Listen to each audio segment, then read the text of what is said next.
নিজের পছন্দে নিজেই ভালোবেসে বিয়ে করেছিলাম, আর এটাই ছিল আমার জীবনের সবচেয়ে বড় ভুল। আমি যখন ক্লাস 12-এ পড়ি তখন আমার একটা ছেলের সাথে পরিচয় হয়। ওর নাম ছিল তুতু। ওর সাথে আমার বান্ধবী আমাকে পরিচয় করিয়ে দিয়েছে। আর বান্ধবী আর আমি এক হোস্টেলেই থাকতাম। যাই হোক, ওর বাবা মা ছিল না, ওরা 3 ভাই বোন ছিল। এর ভিতরে 2 ভাই আর 1 বোন ছিল। ওর বাবা একটা প্রাইমারি স্কুলের শিক্ষক ছিলেন, কিন্তু হঠাৎ সে একদিন স্ট্রোক করে মারা যায়। বাবা মারা যাওয়ার পরপরই ওর মা অন্য একটি ছেলের হাত ধরে চলে যায়, ওদেরকে একা রেখে। কথাগুলো শুনে আমার খুবই খারাপ লাগছিল। তখন ওর প্রতি আমার অনেকটা মায়া লাগছিল, কিন্তু আমি কিছুদিনের মধ্যে ওকে অনেক ভালোবেসে ফেলেছি। কিছুদিন পর আমি ফাইনাল দিলাম, কিন্তু আমার রেজাল্ট খুবই খারাপ হলো। আমার বাড়ি থেকে পড়াবে না বলে দিয়েছে। তার মধ্যেই কিছুদিনের ভিতরে ওর আর আমার ভালোবাসার কথাটাও সবাই জেনে গেল। আর বাড়িতে সবাই জানার পর আমাকে খুব মেরেছিল আর বলেছিল অন্য জায়গায় আমাকে বিয়ে দিয়ে দেবে। তখন আমাকে একটা ঘরের মধ্যে বন্দি করে রেখেছিল, আমাকে কোথাও যেতে দেয়নি। আমি তখন ওর সঙ্গে কোনো রকম যোগাযোগ করতে পারিনি, কারণ আমার হাতে মোবাইল ছিল না। মোবাইলটাও তারা নিয়ে গিয়েছিল। তখন অনেক চেষ্টা করেও আমি কিছুতেই তার সঙ্গে যোগাযোগ করতে পারলাম না। কিছুদিন পর আমি আমার বাবাকে খুবই কষ্টে রাজি করলাম যে আমি কলেজে পড়বো। বাবা তখন প্রথমে রাজি হচ্ছিল না, তারপর আমার মুখের দিকে তাকিয়ে বাবাও রাজি হয়ে গেল।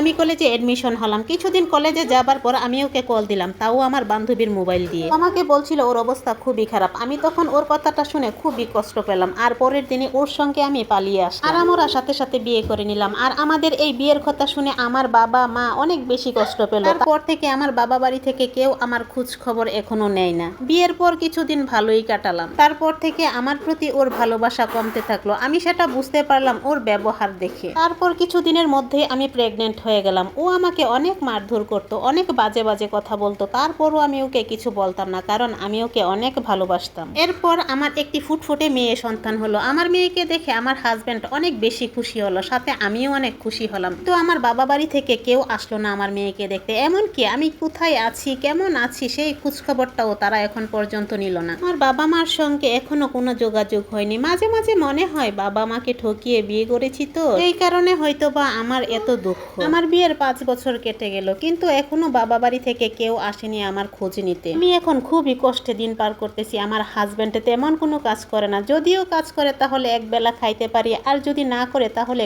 না খেয়ে থাকতে হয়। আমার পাশে কেউ ছিল না, আমি একাই সবকিছু সামলাতাম। এক কথায় বলতে গেলে ওর কোনো কাজই নেই বললে চলে।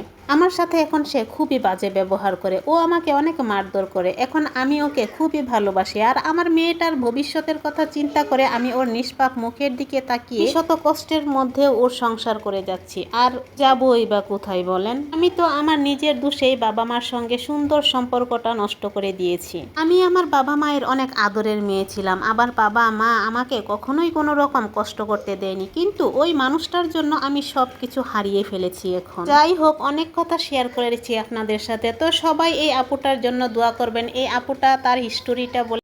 আচ্ছা, আপনাদের সাথে কথা শেয়ার করতেছি, আর এদিক দিয়ে দেখেন সকাল থেকে যে এই মেশিন লাগাইছে, আমার যে এত মাথা ধরা ধরছে আর সহ্য হইতেছে না, কোন সময় যে শেষ হয়। তো ভালো থাকবেন সবাই, আজকে এতটুকুই। আল্লাহ হাফেজ।